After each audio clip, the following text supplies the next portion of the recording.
So before I get started, I always love to try to find, frameworks or methodologies that are sort of universal truths that can kind of be applied to a lot of different things and a lot of different situations. And I think it's really interesting. Some of this isn't surprise because I've worked with Kevin and respect the work that he does a lot. So I kind of knew a little bit about what he was going to talk about, but there's definitely a theme going on here. And I think it's kind of about all the small things. And I think as cities and planners and even business owners, we really like to try to focus on the big things. We try to hit a lot of home runs. But a lot of times we need to kind of think about the small things. And I just think it's really fascinating when you can take a lot of different industries, types of work, and apply a formula or a system or a philosophy, and it makes sense, and it's true for all those different things. So my name is Ryan Short. I'm the founder of a firm called CivicBrand, and I'm gonna show you a little bit about just what we do, because I think it'll, not to sell you on it, because unless you run a city, you're probably not my client. But I think it will frame a lot of context for that. Hopefully, you can take and apply to your business.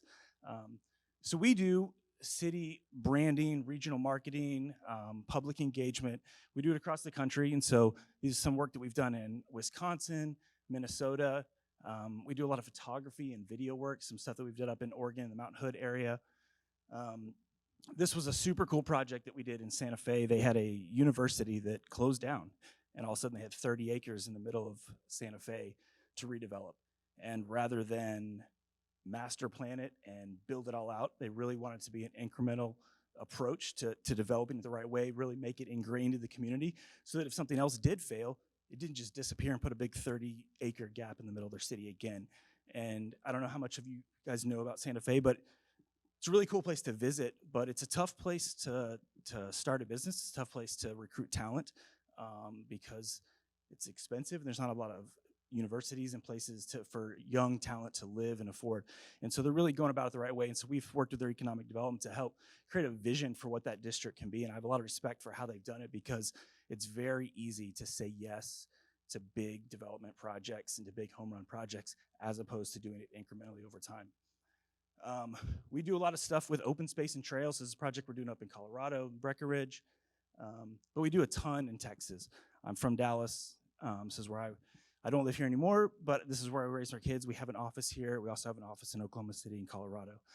So we did all the city branding for Burleson, and they just redid their downtown, and you can see some of the implementation of that there.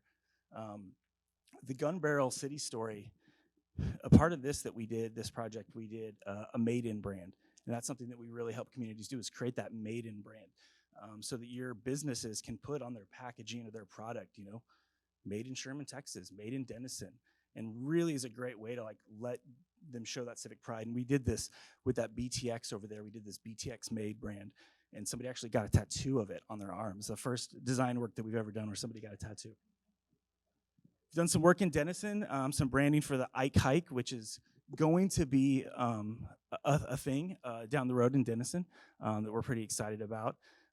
We do a lot of itinerary builders and interactive things with cities, social media stuff with Old Town Louisville. We did a Lakefront Accelerator program in Little Elm, Texas, and so Lakefront is their district. And when we go and we help communities and districts try to do economic development and marketing, you quickly realize that the success of that district relies on the success of its individual businesses.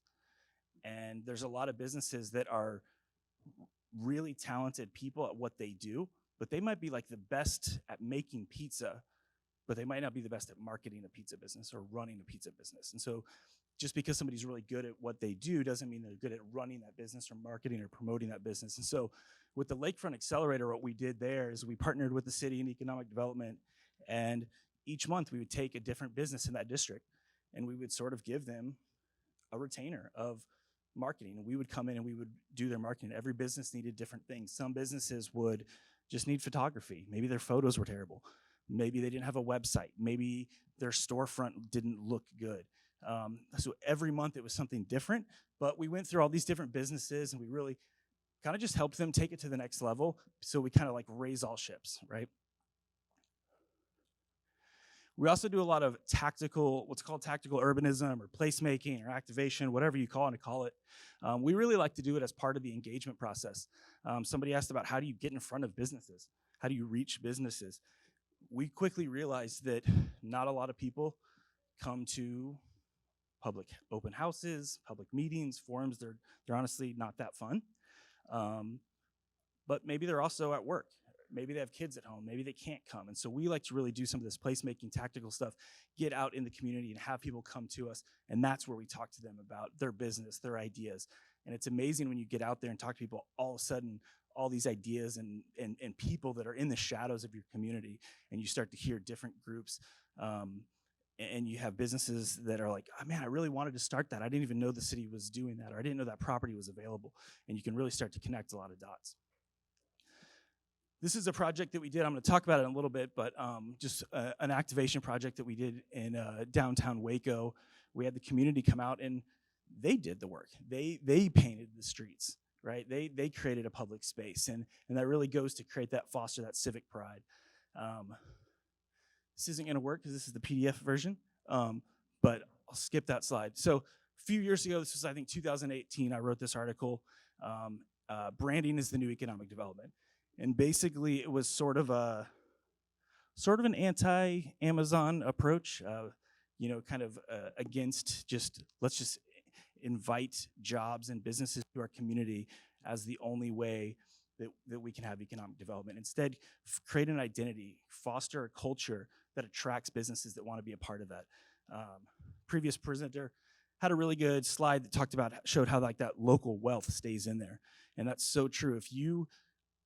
The thing I've noticed is a lot of communities, I think it's actually more of a pride issue, where especially with small towns, if they don't have the big chains, they kind of think, man, is our town not good enough to have a Trader Joe's or a Chick-fil-A? And they view those outside corporations as validation that their community is making it. And so they incentivize them to come.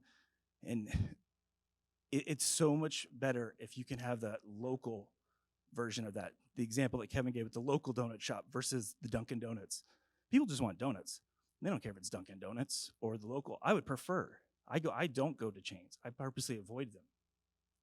So I wrote that article, and I think I would give talks about it, and a lot of people would get it, and I'd get a lot of heads nodding yes. But then I kind of saw time go by. I saw COVID come, and I realized that on the implementation, people didn't really get it still. They didn't really get how to do branding or marketing, and those are kind of weird words that when I say them, we all know what branding means, but we probably have a different definition for every person that's in this room. And so there's, I think, a lot of confusion between the word branding and marketing. What is the difference between those two things? And I think there's a lot of confusion between marketing and simply promoting something. And so that's what I kind of want to break down, and I think cities and business owners hopefully will get something out of that. So when I talk about branding, and you take a brand like Toyota and you think about who are their different audiences.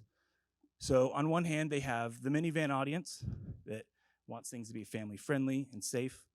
They have the Prius audience, wants things to be environmentally friendly and hip and cool. But then they have this truck audience, wants things to be rugged and tough, driving through the mud. They have legacy customers that have bought Toyota for generations. And so if you think about all those different audiences, and whether you're thinking about your business and all the different audiences you have, or you're thinking about running the city, and you think about all the different audiences a city has, people that have been there for generations, people that are new, people that want it to grow, people want it to stay the same. They have all these polar opposite opinions of what they want it to be. And a brand can't overly cater to any one of those things. Instead, what a brand has to do is look for, well, what's the common thread that they all share? And build the brand around that. And so I think Toyota would say it's quality and dependability. That if you're the rugged truck driver or the Prius driver, you want it to be quality and you want it to be dependable. And they build the brand around that. And that brand sort of elevates everything. When you know that you're dealing with Toyota, you start at a higher level. Then is when you do the marketing.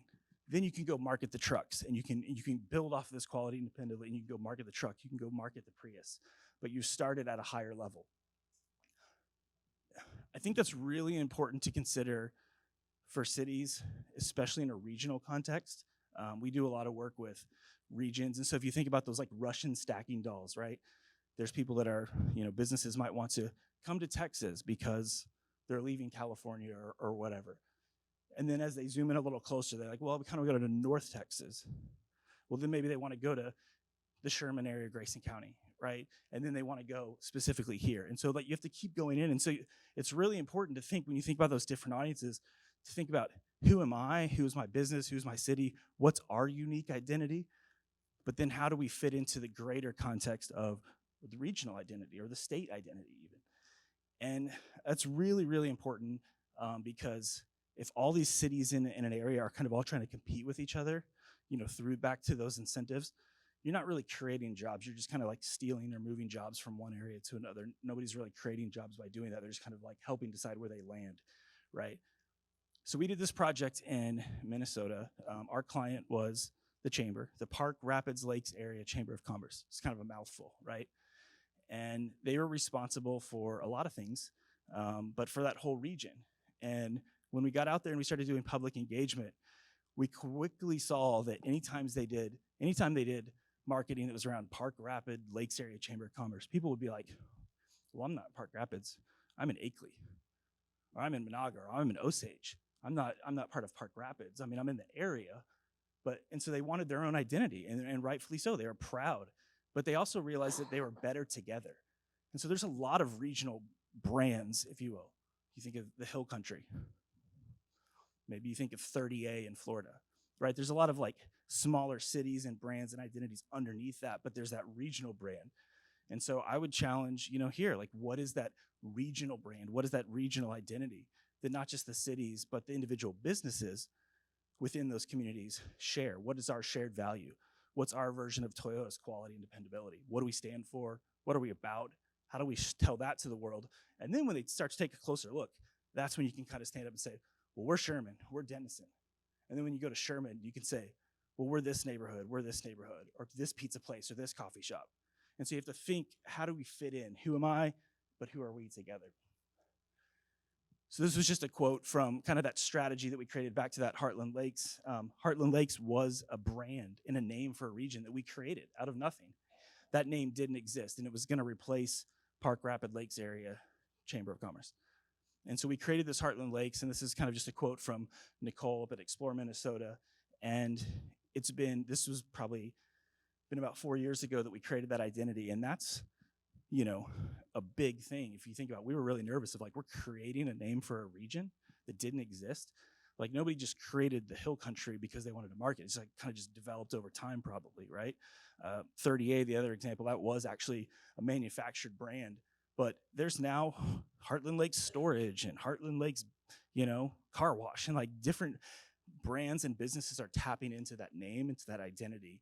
And you talk to people. We actually did a survey, and there's people that have answered the survey that have lived there their whole lives that have like actually said it's like 12%. We're like, yeah, this area's kind of always been called the Heartland Lakes. We made it up 4 years ago. We created an identity, but it's because we built it on real brand principles, real values that were already there. So that's a little bit the difference between the branding and then the marketing, right? The branding is, what are those core values, those shared values? With marketing, this is where I see people going wrong, is they don't think about every step of the sales funnel with marketing, okay? So awareness, you have to be aware that something exists if you're gonna spend your money there. Once you're aware of it, it doesn't necessarily mean you're just gonna go there. You have to consider you have other options to go. So if I'm aware of a local coffee shop, well, I might have to pass some other coffee shops to go there. I might pass a Starbucks. So I have to consider, is the price, is it better, is it cooler? Is it on my way? Do I just know the person there? What are the reasons? Okay, so I've chosen to go there. Well, what's the experience like? Do I have to wait in line? Is it comfortable? Whatever. Is it a good experience? And then that last stage is ambassador. Do I tell my friends about it? Do I put their sticker on my laptop or do I wear a shirt from there? Do I share it on Instagram? You have to do all of those things. And what I see is a lot of businesses hyper-focus, usually just on awareness. They think no one's coming here because they don't know we're here. And that might be true. But if you look a little closer, it might actually be they know you're there. It just doesn't look that good, or isn't that interesting to them, or they don't understand how they fit into that. And really getting into that consideration is such a key one. Experience is really important, but it's a little more obvious. And I think that consideration is one where people, they kind of skip that one. And if you skip any of them, it's kind of like fishing with a hole in your net. You know, you're doing all this work, but then you're just not reaping the benefits of it. So back to that downtown Waco project. For those of you that are familiar with Waco, they have the silos, which is Chip and Joanna Gaines from HGTV. It's their big mecca in Waco. And you can see the silos way down there. And I can't remember the number, but it's crazy the amount of visitors that they get, both national and regional, that come just to visit that. And it takes about 2 hours to kind of do everything there. And so people come into Waco, they do that for about 2 hours, and they leave. And where I'm standing when I took this picture, I'm about halfway between Austin Avenue and the silos. And one, they have a big parking problem, or perceived parking problem. It's never actually a parking problem, but that's a completely separate talk. They came to us and they were like, we've got all these visitors that come to the silos. It's kind of a parking mess, and Chip and Joanna, they're not really, their customers can't find places to park, and they're kind of complain. Well, when we dove into it, we realized it's not actually a parking problem, because there actually are tons of vacant lots all over the place. And we also realized that they're fishing with a hole in their net. They're getting people here, and then they're not spending money and doing other things in downtown Waco. Austin Avenue is essentially their main street. And people were going to the silos and had no idea that Austin Avenue was even over there, that there were businesses over there, restaurants. They would do that, eat at one of the places, and then leave. And so you'd have all this parking full right here, a couple blocks away, huge city lots completely empty. I mean, they have entire city blocks that from tornadoes decades ago took down buildings. There's a lot of parking everywhere. But what we realized is, so their original ask was signage. Could you make people more aware of parking further out? So they were kind of honing in on that awareness stage, right? And we were like, yeah, we can. I mean, we could tell them that there's parking there, but I'm not even halfway to where some of those lots are. Look at that sidewalk, first of all, on the right. Or actually lack of sidewalk. There is no sidewalk. There's barbed wire in there and trash. This is before we added this activation. So the first thing was, okay, even if I was at the silos, you're you drive there, Google Maps takes you right to the entrance. Obviously, you're not going to park at the entrance, so you kind of start circling the block. And you're always just kind of looking internally towards the place you're going as you circle, and you start making your radius of where am I going to park. And as you start getting further out, you're like, oh, God, parking's terrible, right? You're not ever looking outside of that circle to the left. You're always looking to the right where you're circling. That's where those lots were. But they didn't hit that consideration phase because you didn't know that that was there.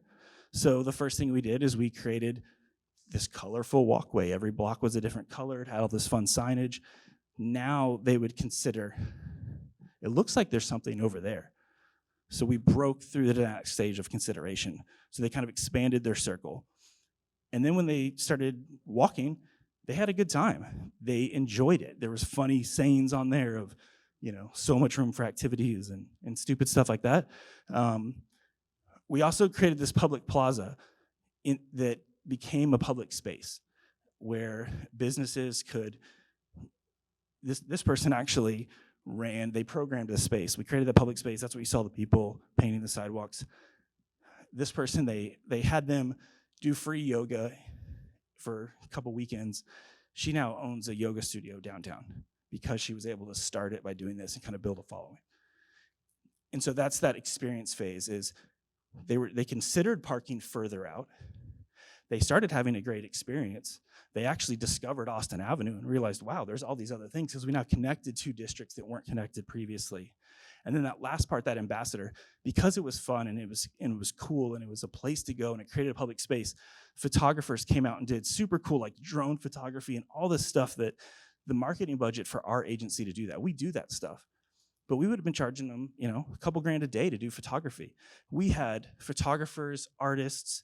They were out there every weekend creating content, sharing it.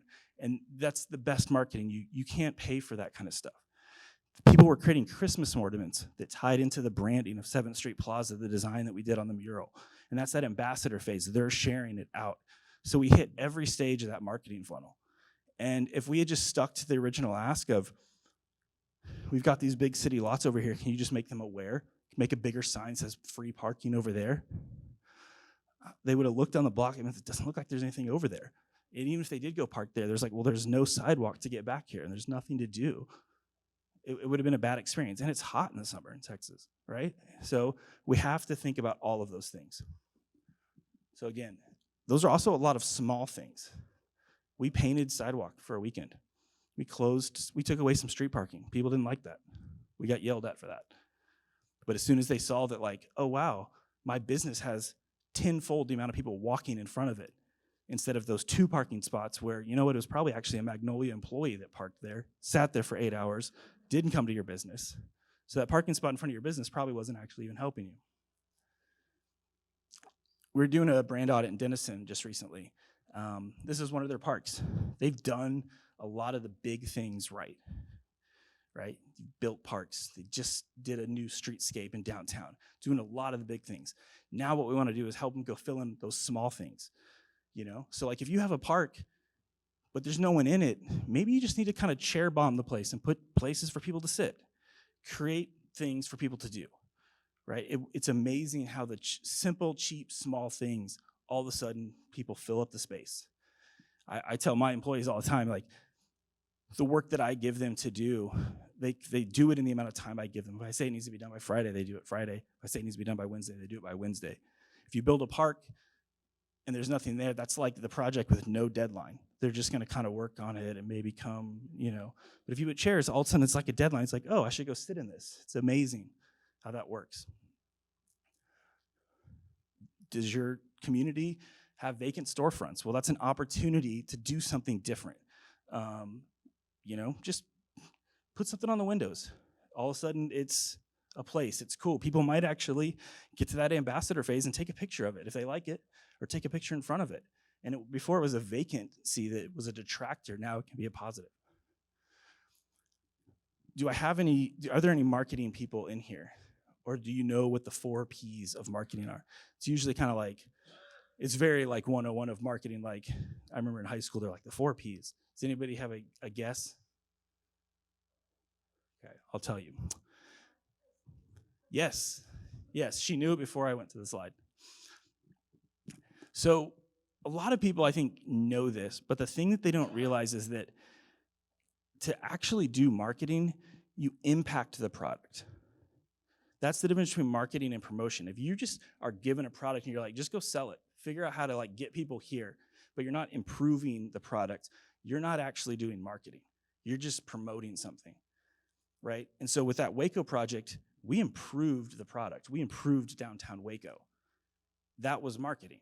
When you think of a sophisticated marketing company like Apple Computers, their marketing team isn't just handed the latest iPhone and go figure out how to sell this.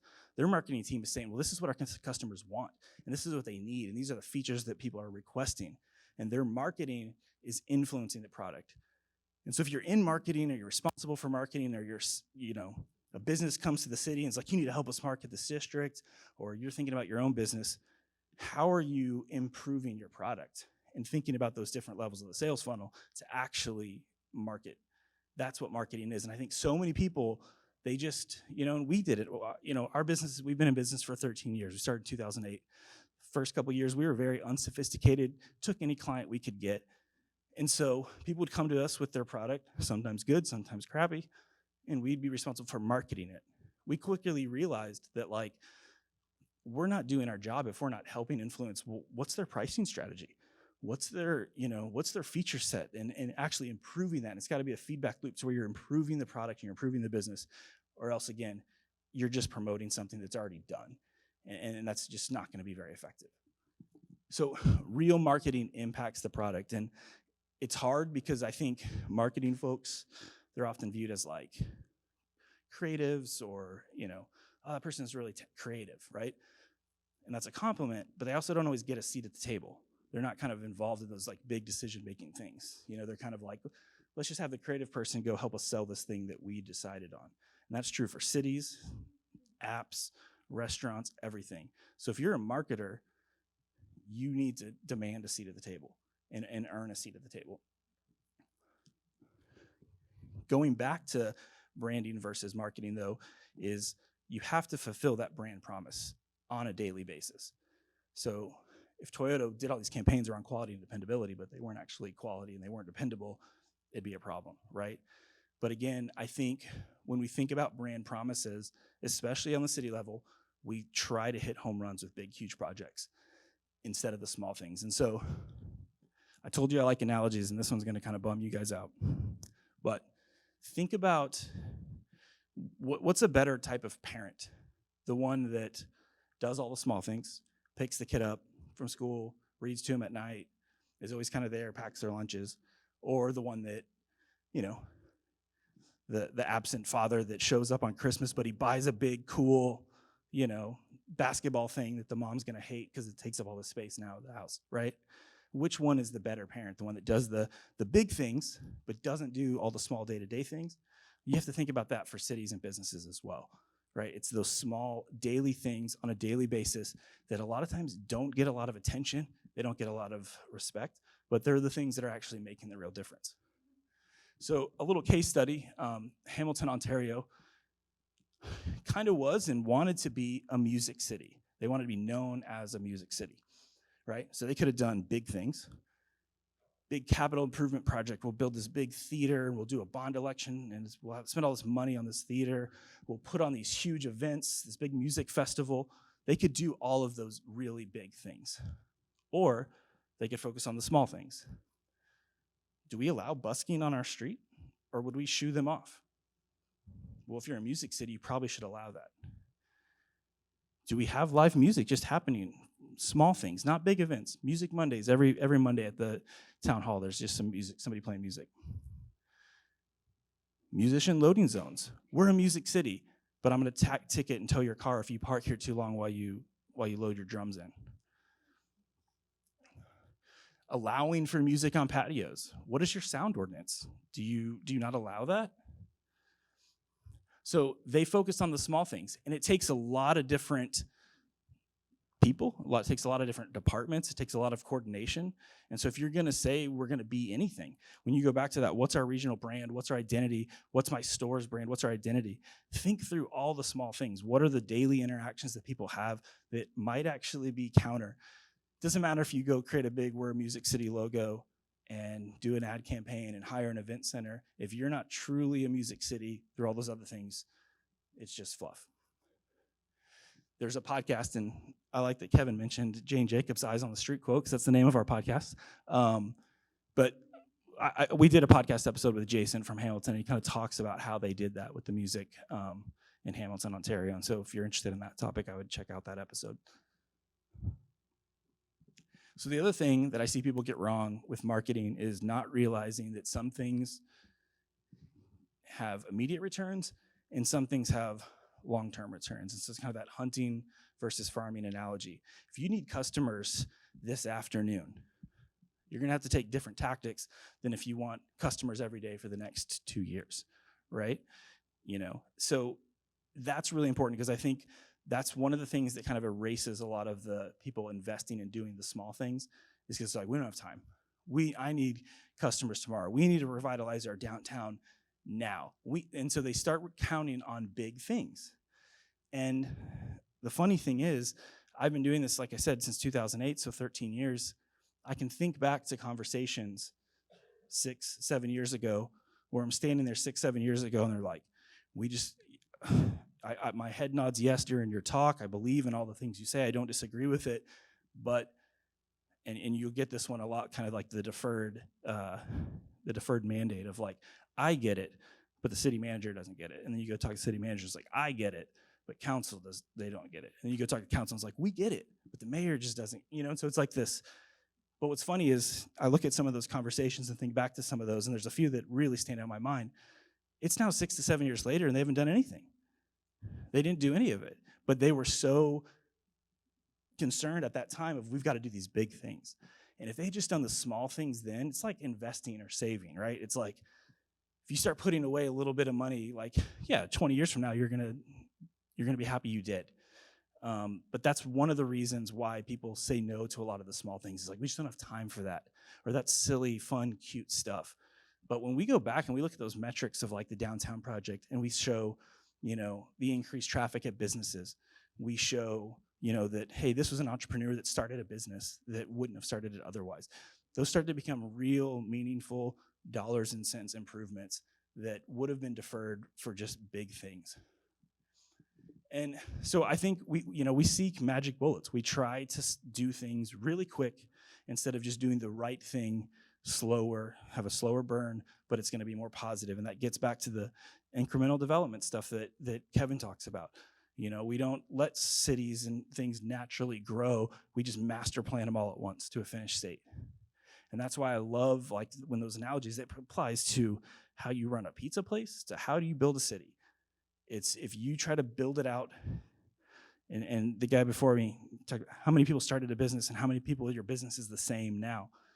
100% true, because our business has slowly evolved and changed over the years, and we kind of grew and thought we were going a direction, then we changed, and now we're a distributed office and remote. Now we're more specialized in the civic space, and that's because it's incremental. If I tried to, on day one, master plan our company, it would not work.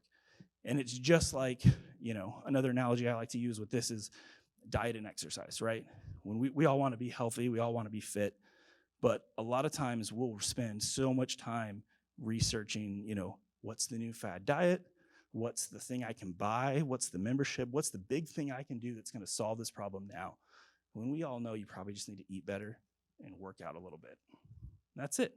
But that takes doing the little things every day. And we'd much rather say, well, what's the big thing I can do? I'm willing to do the big thing. I don't want to do the little things every day. And it's so true for businesses and, again, for cities as well.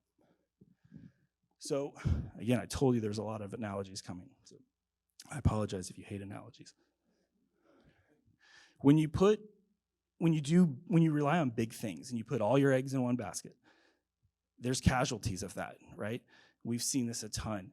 When we did the accelerator program in Lakefront, there was this conflict between the city and a lot of the businesses.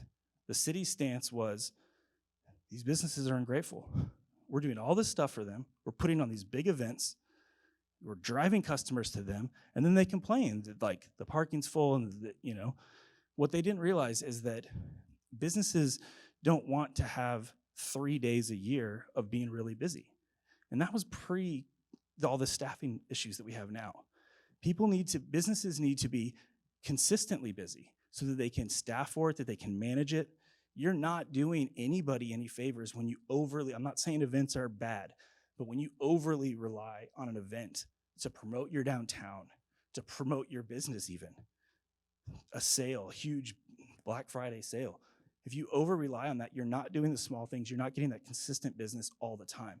And businesses couldn't keep up.